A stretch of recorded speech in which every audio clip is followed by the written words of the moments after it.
Oh well. Hi, my name is Teresa Jones, and today I am with a client, Ms. Taylor. And Ms. Taylor is having some concerns about not being selected for a job that she applied for.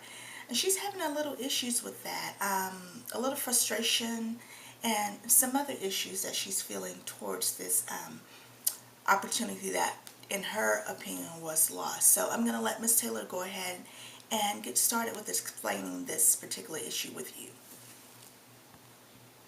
Ms. Taylor, go ahead and get started for me. Yeah, I just wanted to come in and talk to you about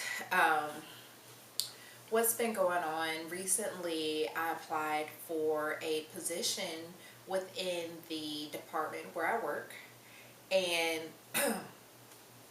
and I was told 2 days ago that I was not selected to even advance to the interview process.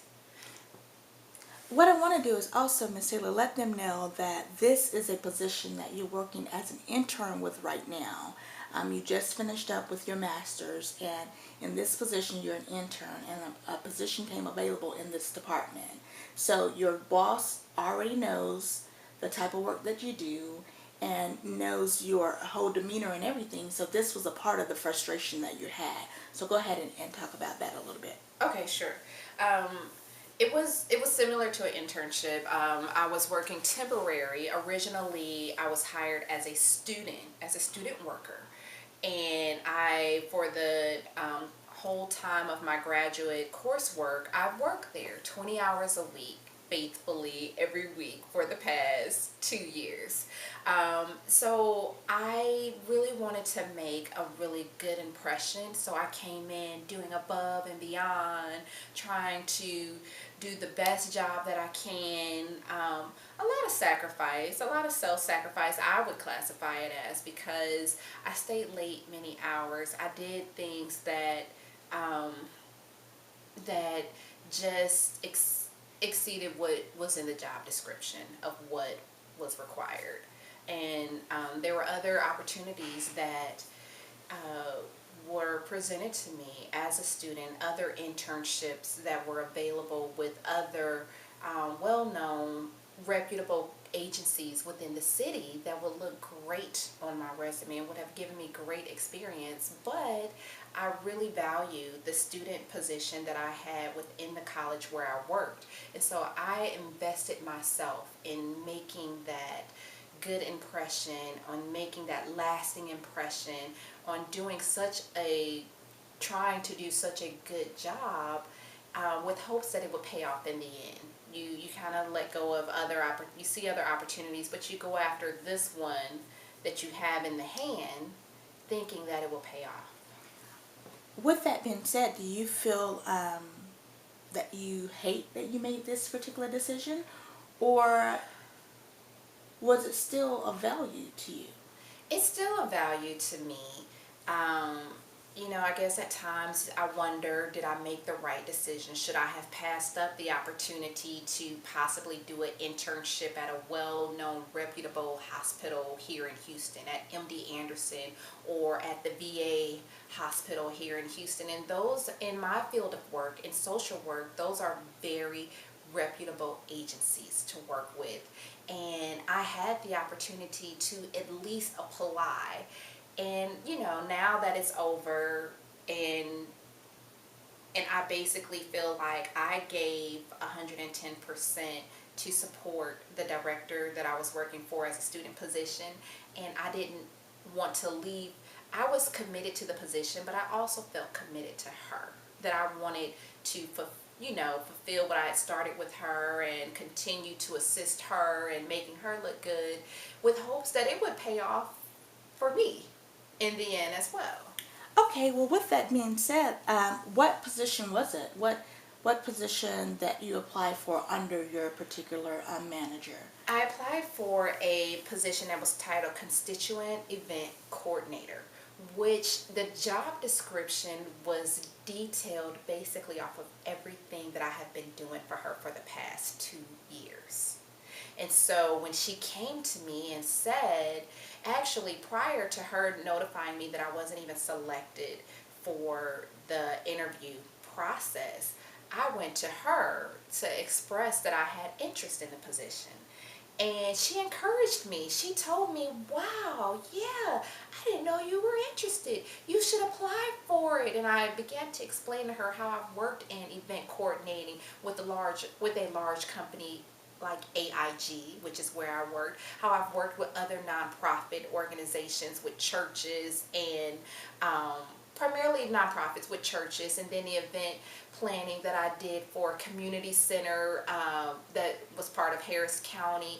And I went to her prior to see if that was something that she supported and thought that I would be a good fit.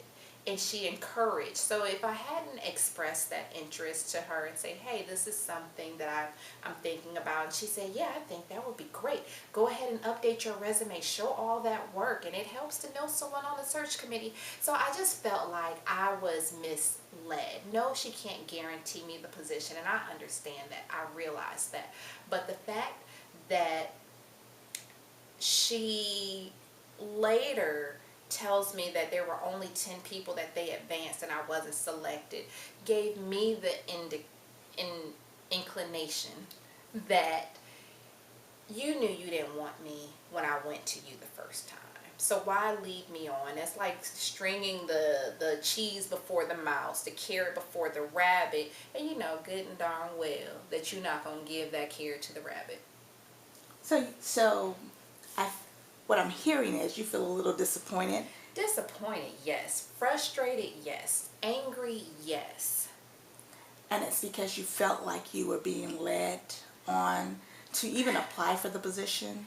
That amongst, I feel like the boss that I work for, she's only been with this department, with this university for 2 years, a little over 2 years. And as a matter of fact, 2.5 years, because she had only been there for 6 months before I came. So I've been with her the past 2 years, and I felt like I was just as much a part of her being successful in her position. I feel like I was a big factor in that, and I don't feel like it was, I gave a lot. Well, can you look at it from another standpoint? Can you see how you gain a lot of the knowledge that you have from working under her that can actually push you into another arena in your life? And not only that, look at it as maybe it was just not the place for you, that door was closed for a reason, and that there may be other doors opened up that will be a greater benefit for you than this particular position. Instead of looking at it as a loss, or instead of looking at it as a great disappointment, look at it as an opportunity. Yeah, I totally see what you're saying. You know, I've talked to a few family members, a few close family members about it, and a family member in particular, my cousin, has really been there to kind of help me kind of just get through this, because it's difficult. I've been looking since May for a job, and here we are at the end of August, and I've been getting rejection after rejection after rejection. So I probably am internalizing it a little more than I should, and taking it to heart, and taking it a little more personal, because it's like after so many rejections, it's hard to see the light, you know, at the end of the tunnel. And so, but that's right, I really do need to focus on